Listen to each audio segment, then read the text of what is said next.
കേരളത്തിന്റെ ഭക്തിയുടെ ഹൃദയമായി അറിയപ്പെടുന്ന ഗുരുവായൂർ ക്ഷേത്രം ഒരു സാധാരണ ക്ഷേത്രമല്ല. ആയിരക്കണക്കിന് വർഷങ്ങളുടെ ദൈവിക ചരിത്രവും അത്ഭുതങ്ങളും നിറഞ്ഞ ഒരു പുണ്യസ്ഥലമാണ്. കഥ തുടങ്ങുന്നത് ദ്വാരകയിലാണ്.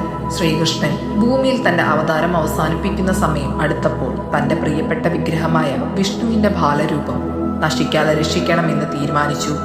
ഈ വിഗ്രഹം ബ്രഹ്മാവിൽ നിന്നാണ് ലഭിച്ചത്. കൃഷ്ണൻ തന്നെയാണ് ദ്വാരകയിൽ ആരാധിച്ചിരുന്നത്. ദ്വാരക നഗരം സമുദ്രത്തിൽ മുങ്ങാൻ പോകുമ്പോൾ കൃഷ്ണൻ ദേവഗുരുവായ ബൃഹസ്പതിയെയും വായുദേവനെയും വിളിച്ചു. ഈ ദിവ്യ വിഗ്രഹം ഭൂമിയിൽ സുരക്ഷിതമായ ഒരു പുണ്യസ്ഥലത്ത് സ്ഥാപിക്കുക എന്നവരെ ചുമതലപ്പെടുത്തി. ദ്വാരക മുങ്ങിക്കൊണ്ടിരിക്കുമ്പോൾ ഗുരുവും വായുവും ചേർന്ന് ആ വിഗ്രഹം എടുത്ത് യാത്ര തുടങ്ങി. അവർ ഭൂമിയിലെ ഏറ്റവും ശുദ്ധവും ദൈവികവുമായ ഒരു സ്ഥലത്തെ അന്വേഷിച്ചു. ഒടുവിൽ അവർ എത്തിയത് കേരളത്തിന്റെ തീരദേശ ഭൂമിയിലേക്ക്. അവിടെ അവർ കണ്ടത് ഒരു മനോഹരമായ കുളം, ചുറ്റും ദിവ്യശക്തി നിറഞ്ഞ സ്ഥലം. ആ സ്ഥലം ഇതിനകം തന്നെ ഭഗവാൻ ശിവനും പാർവതിയും താമസിച്ചിരുന്ന ദിവ്യസ്ഥലമായിരുന്നു. ഗുരുവും വായുവും അവരോട് അപേക്ഷിച്ചു, ഈ വിഗ്രഹം ഇവിടെ സ്ഥാപിക്കാനാണ് ഞങ്ങൾ വന്നത്. ശിവൻ സന്തോഷത്തോടെ പറഞ്ഞു, ഇത് ഏറ്റവും പുണ്യസ്ഥലമാണ്, ഇവിടെ സ്ഥാപിക്കൂ, ഞങ്ങൾ മറ്റൊരു സ്ഥലത്തേക്ക് മാറാം. ഇങ്ങനെ ശിവനും പാർവതിയും അവിടെ നിന്ന് മാറി. ഗുരുവും വായുവും ചേർന്ന് ആ വിഗ്രഹം സ്ഥാപിച്ചു. ആ സ്ഥാപിച്ച വിഗ്രഹം ശ്രീകൃഷ്ണന്റെ ബാലരൂപമായിരുന്നുവെങ്കിലും അതിൽ മഹാവിഷ്ണുവിന്റെ പൂർണ്ണ ശക്തിയും അടങ്ങിയിരുന്നു.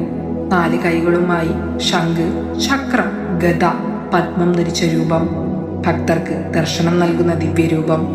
ഈ വിഗ്രഹം ആരാധിക്കുന്നത് ഭഗവാൻ കൃഷ്ണനെ നേരിട്ട് ആരാധിക്കുന്നത് പോലെ തന്നെയാണെന്ന് വിശ്വസിക്കുന്നു. കാലം കടന്നു പോകുമ്പോൾ ക്ഷേത്രം പല പ്രതിസന്ധികളും നേരിട്ടു. ഒരു വലിയ തീപിടുത്തം ഉണ്ടായപ്പോൾ ക്ഷേത്രം ഭാഗികമായി നശിച്ചു.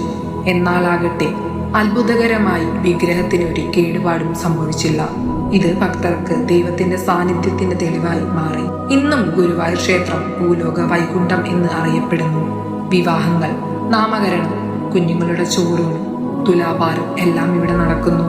ഭക്തർ വിശ്വസിക്കുന്നത് ഇവിടെ പ്രാർത്ഥിച്ചാൽ കൃഷ്ണൻ നേരിട്ട് അനുഗ്രഹിക്കും. ഗുരുവായൂർ ക്ഷേത്രത്തിന്റെ കഥ നമ്മോട് പറയുന്നത് വിശ്വാസമുണ്ടെങ്കിൽ ദൈവം നമ്മെ കൈവിടില്ല. ദൈവിക ശക്തി ശരിയായ സ്ഥലത്ത് സ്വയം എത്തും. ദ്വാരകയുടെ അസ്തമയത്തിൽ ആരംഭിച്ച ഈ ദിവ്യയാത്ര കേരളത്തിന്റെ ഹൃദയത്തിലെത്തിയപ്പോൾ അത് ഭക്തിയുടെ പ്രകാശമായി മാറി. അതാണ് ഗുരുവായൂർ, അതാണ് കൃഷ്ണന്റെ സ്വന്തം ഭൂമി.